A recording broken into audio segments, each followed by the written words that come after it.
دانش صاحب U P سے پوچھتے ہیں مچھلی کو حلال کیوں نہیں کیا جاتا؟ بھئی دیکھیں، جانور کو جو ذبح کیا جاتا ہے نا، اس کی ایک بڑی حکمت ہے، اس میں جو خون ہے، بہتا ہوا خون، وہ نکل جائے۔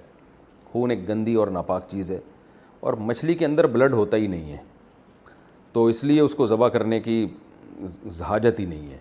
تو ہاں یہ کہہ سکتے ہیں کہ وہ تو مردار ہے، اور قرآن مجید نے ہمیں مردہ کھانے سے منع کیا ہے۔ حرمت علیکم المیتۃ والدم، ہے نا قرآن میں، کہ تم پر مردار حرام کر دیا گیا ہے۔